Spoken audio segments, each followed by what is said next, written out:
Hello, beautiful mamas, and welcome to the Balanced Mama Project Radio, where we keep it short and sweet on our short and sweet. And so this month, right now we're in July, is Minority Mental Health Awareness Month. So we wanted to talk a little bit about self-care, and we have Dr. Val Hello. as our specialist sharing with us today. So how do you define self-care, Dr. Val? Well, I define self-care as anything that calms your nervous system and regulates your breathing. So self-care doesn't always have to be what is maybe the consumerized versions, like getting massages, although that can be what is included in self-care. It doesn't have to be.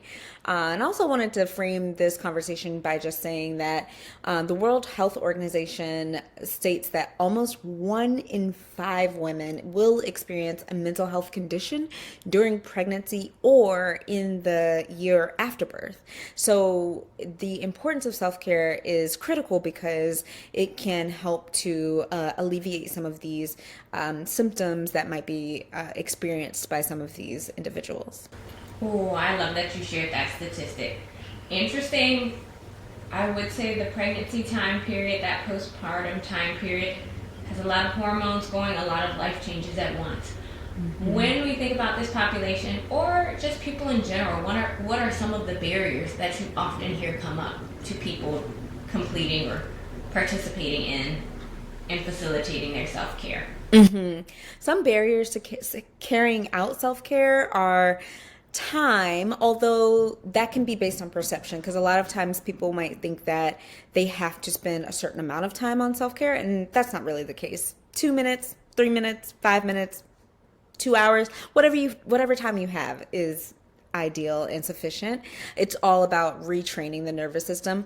And then oftentimes also people might say that money is a barrier, right? Like, okay, I can't go get, massages monthly, or I can't have X, Y, and Z. I can't go get my coffee every single day. That adds up. Be that as it may. Money, again, that's based on perception, because a lot of self-care things are free. And so I'll share a little bit about that later. But some other barriers that are real: energy. So do I have the energy to do something for myself? Well, that is real, especially in the postpartum period, especially also in the pregnancy period where, fatigue levels can be high.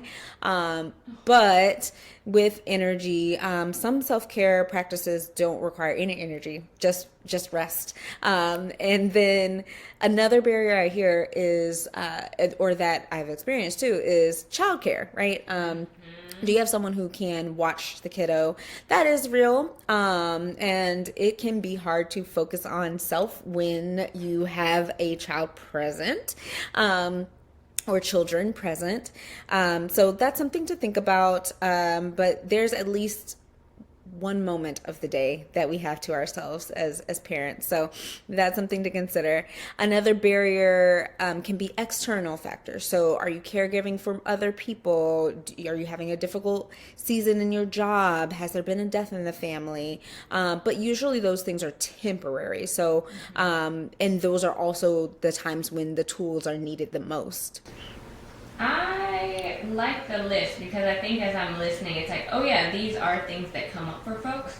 And I think you even touched on a little bit how the prenatal and postpartum time period might look a little bit different person to person.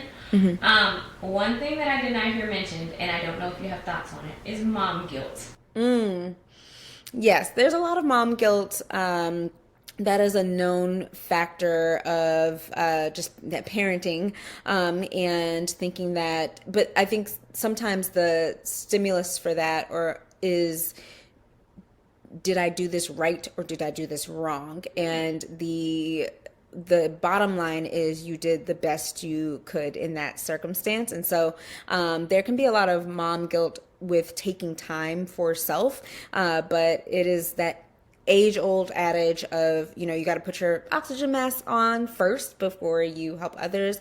It is so true, and you really do have to prioritize yourself so that you can show up for kiddo. I love it. So we've heard some of the barriers to self-care. I would be curious as to what you like to do for self-care and what are some easy things for other folks to do as well for their self-care, especially if they're coming up against some of the barriers of time, childcare, other things. What I like to do for self-care in this season is my showers are my self-care. So I am very ritualistic in my showers in terms of really visualizing the cleansing of the water and releasing any energies that maybe I carried around during the day that I need to let go of, and cutting any cords that might be attached to me. I take that time to just be with myself and do gratitudes also during that time. I also hang out with friends a lot, so I enjoy just going to go sit on the couch and watch, a random TV show or something like that, or just go do a cool, fun, new activity or something like that. I also love to go on walks, and I'll do what's also called, I just do a 10-minute rest break. So I might be in the middle of my work day, and I will put the computer down, doesn't matter what time it is, and I'll set a 10-minute timer. Really, it's 12 minutes because it takes me 2 minutes to calm my monkey mind and kind of really still my brain. And then it's a solid 10 minutes of just rest. And it doesn't have to be sleep, but just rest. I'm not doing anything. I'm not scrolling.